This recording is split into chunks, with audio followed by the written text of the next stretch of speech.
Pregnancy के दौरान अगर किसी भी गर्भवती महिला के घर में बच्चा हलचल नहीं कर रहा है या फिर बहुत कम कर रहा है, तो इसे आप नजरअंदाज मत कीजिए और संभल जाइए, क्योंकि यह किसी बड़े खतरे का संकेत हो सकता है। नमस्कार दोस्तों, मैं खुशबू तोमर एक बार फिर से स्वागत करती हूँ आपका मेरे चैनल खुशी मोनू लाइफस्टाइल पर। फ्रेंड्स, आज का वीडियो ना एक बार फिर से आपके लिए बहुत ज्यादा स्पेशल होने वाला है, क्योंकि फ्रेंड्स आज का जो वीडियो है वो मोस्ट रिकमेंडेड वीडियो है। मुझे कई सारे लोगों ने पूछा है कि मैम, प्रेगनेंसी के दौरान अगर बच्चा कम हलचल करता है या फिर ज्यादा हलचल करता है तो इससे बच्चे को कोई बुरा असर तो नहीं हो सकता, इसका क्या अर्थ होता है और ऐसा क्यों होता है। तो फ्रेंड्स, आज के वीडियो में हम जानेंगे कि प्रेगनेंसी के दौरान अगर बच्चा कम हलचल करता है या फिर बिल्कुल हलचल करना बंद कर देता है, इसके पीछे क्या कारण होते हैं, और अगर ऐसा हो रहा है तो इसे बिना किसी दवाई का इस्तेमाल किए हुए घरेलू तरीके से कैसे ठीक किया जा सकता है। इसके साथ ही आगे वीडियो में हम ये भी जानेंगे कि क्या सच में प्रेगनेंसी के दौरान बच्चे की हलचल कम या ज्यादा होने से घर में लड़का या लड़की होने का अनुमान लगाया जा सकता है, या फिर ये सिर्फ एक पुरानी कहावत है, एक अंधविश्वास है जिसे आज भी हमारी समाज में बुजुर्ग महिलाएं मानती हैं और गर्भवती महिलाओं को देखकर अनुमान लगाना शुरू कर देती है। इन सारी बातों में कितनी सच्चाई है, उनको जानने के लिए आप वीडियो में अंत तक बने रहें। और अगर अभी तक आपने मेरे चैनल को सब्सक्राइब नहीं किया है तो जल्दी से मेरे चैनल को सब्सक्राइब करके बेल आइकन को प्रेस करना ना भूलें, जिससे मेरे वीडियो की नोटिफिकेशन आपको मिलती रहे। तो चलिए फ्रेंड्स, बिना देरी किए हुए फटाफट से वीडियो को स्टार्ट करते हैं। तो देखिए फ्रेंड्स, वैसे तो प्रेगनेंसी की पहली तिमाही यानी कि आपकी प्रेगनेंसी के 9वें हफ्ते में ही आपका बच्चा आपके घर में मूवमेंट्स करना शुरू कर देता है। लेकिन फ्रेंड्स, इस समय आपके बच्चे का जो आकार होता है वो बहुत छोटा होता है, इसीलिए इस दौरान अगर वो आपके पेट में हलचल कर रहा होता है तो वो आपको ठीक तरह से महसूस नहीं होती है। और फ्रेंड्स, प्रेगनेंसी की पहली तिमाही में ही वैसे ही आपके शरीर में इतने सारे बदलाव आ रहे होते हैं। किसी को पेट संबंधी समस्याएं होती हैं, जैसे कब्ज, एसिडिटी, गैस बनना, जी मचलाना, उल्टी होना, बेचैनी होना, इतने सारी समस्याएं आपके शरीर में हो रही होती हैं। तो इस दौरान अगर आपका बच्चा मूवमेंट्स कर रहा होता है तो भी आप फील नहीं कर पाती हैं। लेकिन फ्रेंड्स, आपकी प्रेगनेंसी के 16वें हफ्ते में जब आपका बच्चा हलचल करना शुरू करता है तो इस दौरान आप अपने बच्चे की जो हलचल है उसे हल्के हल्के तरीके से कभी कभी फील कर सकती हैं। लेकिन जैसे जैसे आपकी प्रेगनेंसी का समय आगे बढ़ता है और आपकी प्रेगनेंसी का 24वां हफ्ता आ जाता है तो इस दौरान आपका बच्चा जब भी थोड़ा बहुत भी मूव करता है, थोड़ी बहुत भी अपनी पोजीशन को चेंज करता है, तो इसकी हलचल आपको तुरंत ही महसूस हो जाती है। इस दौरान आपको अपने पेट में ऐसा लगेगा कि कोई चीज आपके पेट में रेंग रही है, आपको गुदगुदी सी फील होगी, ऐसा लगेगा कोई चीज इधर से उधर जा रही है, ऊपर से नीचे जा रही है। फ्रेंड्स, ऐसा अगर आपको प्रेगनेंसी के 24वें हफ्ते में फील हो रहा है तो समझ जाइए कि आपके बच्चे ने मूवमेंट्स करना शुरू कर दिया है। और फ्रेंड्स, बच्चे की जो पहली मूवमेंट्स होती है उसका प्रत्येक महिला को बेसब्री से इंतजार होता है। और बच्चे की जब मूवमेंट्स होती है तो ये जो पल होता है ना, वो हम महिलाओं के जीवन में सबसे सुखद एहसास देने वाला होता है। हर महिला इस एक मूवमेंट्स का बहुत ही बेसब्री से इंतजार कर रही होती है। इसीलिए फ्रेंड्स, आपको अपनी प्रेगनेंसी के 24वें हफ्ते में अपने बच्चे की पूरी तरह से हलचल महसूस होने लग जाती है। यानी कि आपकी प्रेगनेंसी के 24वें हफ्ते के दौरान आपका जो बच्चा है वो बाहर की चीजों पर भी प्रतिक्रिया शुरू कर देता है। इस दौरान माँ जो भी कुछ खाना खाती है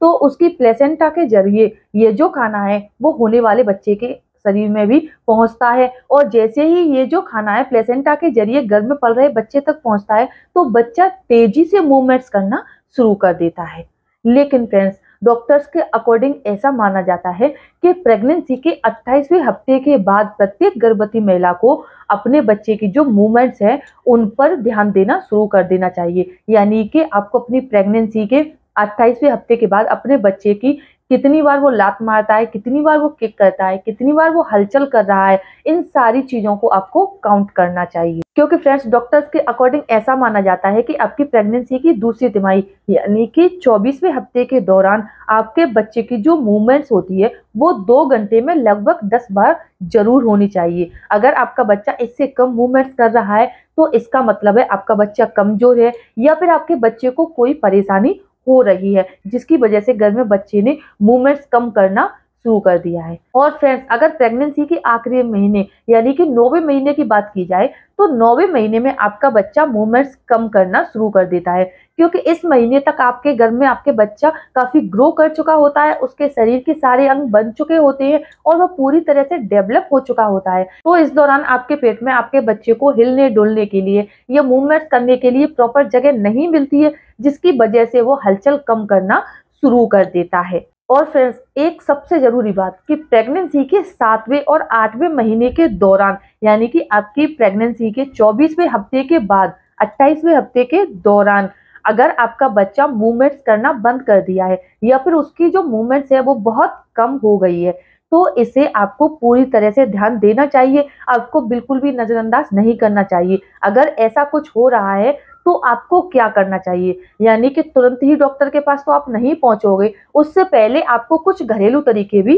अपनाने चाहिए। सबसे पहला तरीका है, अगर प्रेगनेंसी के 7वें 8वें महीने के दौरान आपका बच्चा मूवमेंट्स करना कम कर दिया है या फिर उसकी मूवमेंट्स एकदम से बंद हो गई है, आपको फील नहीं हो रही है और आप एकदम से परेशान हो रही हैं, तो आप परेशान ना हो, बल्कि मूवमेंट्स बंद होने पर तुरंत ही आपको बाई करवट लेके लेट जाना चाहिए। क्योंकि फ्रेंड्स, जैसे ही आप प्रेगनेंसी के दौरान लेफ्ट करवट लेके लेटती हैं तो इससे आपके शरीर में ब्लड का सर्कुलेशन काफी तेजी से होना शुरू हो जाता है, जिससे आपके बच्चे तक ब्लड काफी तेजी से पहुंचता है और उसकी मूवमेंट्स होना शुरू हो जाती है। दूसरा तरीका है कि अगर 7वें 8वें महीने के दौरान आपके बच्चे की मूवमेंट्स कम हो गई है या फिर बच्चे ने मूवमेंट्स करना बंद कर दिया है, तो तुरंत ही आपको खूब सारा पानी पीना चाहिए, क्योंकि जैसे ही आप खूब सारा पानी पीते हैं तो उससे आपका बच्चा मूवमेंट्स करना शुरू कर देता है। तीसरा तरीका है कि प्रेगनेंसी के दौरान अगर आपका बच्चा बहुत कम मूवमेंट कर रहा है या फिर आपको फील नहीं हो रही है, आप काफी परेशान हो रही हैं, क्योंकि फ्रेंड्स मुझे कई सारे कमेंट आते हैं, हर रोज ही आते हैं। मुझे कई सारे लोग पूछते हैं कि मैम हमारा 6 मंथ चल रहा है या 7 मंथ चल रहा है और हमें हमारे बच्चे की मूवमेंट्स बहुत कम फील होती है या फिर बिल्कुल फील नहीं हो रही है। तो फ्रेंड्स, ऐसी कंडीशन में आपको कुछ भी डार्क चॉकलेट या कुछ भी मीठा खाना चाहिए, क्योंकि फ्रेंड्स डार्क चॉकलेट जो होती है ना वो मूड बूस्टर होती है, और जैसे ही प्रेगनेंसी के दौरान आप कुछ भी मीठा खाते हैं और मीठा खाने के तुरंत बाद ही आप लेफ्ट करवट लेके सो जाते हैं, तो इससे आपके बॉडी में ऑक्सीजन, पोषक तत्व और ब्लड की सप्लाई काफी तेजी से होना शुरू हो जाती है। और जैसे ही आपके बच्चे तक ऑक्सीजन और ब्लड तेजी से पहुंचता है, आपका बच्चा मूवमेंट्स करना तेजी से शुरू कर देता है। तो फ्रेंड्स, अगर कई बार ऐसा होता है कि आपको अपने बच्चे की मूवमेंट्स फील नहीं हो रही हैं, तो आप इन 3 तरीकों को अपनाकर बच्चे की मूवमेंट्स को फील कर सकती हैं। लेकिन फ्रेंड्स, याद रखें कि अगर इन 3 तरीकों को अपनाने के बावजूद भी आपका बच्चा मूवमेंट्स नहीं कर रहा है, आपको अपने बच्चे की हलचल फील नहीं हो रही है, तो आपको बिना देरी किए हुए तुरंत ही अपने डॉक्टर से संपर्क करना चाहिए और उनसे कंसल्ट करना चाहिए, क्योंकि यह किसी बड़े खतरे का संकेत हो सकता है। इसके साथ ही पुराने जमाने से एक कहावत भी हमारे समाज में आज भी प्रचलित है। हमारे बुजुर्ग महिलाएं आज भी ऐसा मानती हैं कि प्रेगनेंसी के दौरान जिन महिलाओं के घर में बच्चे की जो मूवमेंट्स है वो राइट साइड में पेट के निचले हिस्से यानी कि आपके पेड़ों के आसपास आपको 7वें 8वें और 9वें महीने के दौरान हलचल फील हो रही है, तो इसे घर में लड़का होने का संकेत माना जाता है। वहीं जिन महिलाओं को प्रेगनेंसी की दूसरी और तीसरी तिमाही यानी कि आपकी प्रेगनेंसी के 7वें 8वें और 9वें महीने के दौरान अगर आपको अपने पेट के लेफ्ट साइड में पेट के ऊपर के हिस्से में नाभि के ऊपर और ब्रेस्ट के नीचे आपको अपने बच्चे की हलचल ज्यादा फील हो रही है, तो ऐसी कंडीशन में लड़की होने के चांसेस ज्यादा होती हैं। तो फ्रेंड्स, ये एक कहावत है जो पुराने जमाने से हमारे समाज में आज भी मानी जाती है और कई सारी महिलाएं आज भी इस पर विश्वास करती हैं। और फ्रेंड्स, लगभग 10 में से 8 महिलाओं में ये जो लक्षण है हलचल वाला वो सही भी साबित हो जाता है। इसीलिए अगर आप माँ बनने वाली हैं और अगर आपको अपने बच्चे की हलचल कम फील हो रही है या आपके बच्चे की हलचल ज्यादा फील हो रही है या फिर आपके बच्चे ने हलचल कम करना शुरू कर दिया है, तो आप आज का वीडियो देखने के बाद इन सारी चीजों को अच्छी तरह से समझ लीजिए। अगर ये वीडियो देखने के बाद आपको अपने लिए थोड़ा बहुत भी यूजफुल लगता है, पसंद आता है, तो प्लीज मेरे वीडियो को लाइक करें, शेयर करें और कमेंट में जरूर बताएं कि आपका बच्चा इस समय ज्यादा हलचल करता है या फिर कम हलचल कर रहा है। और अगर अभी तक आपने मेरे चैनल को सब्सक्राइब नहीं किया है तो जल्दी से मेरे चैनल को सब्सक्राइब करके बेल आइकन को प्रेस करना ना भूलें, जिससे मेरे वीडियो की नोटिफिकेशन आपको मिलती रहे। तो चलिए फ्रेंड्स, मिलते हैं नेक्स्ट टाइम एक नए वीडियो में नई जानकारी के साथ। तब तक के लिए खुश रहें, स्वस्थ रहें। धन्यवाद।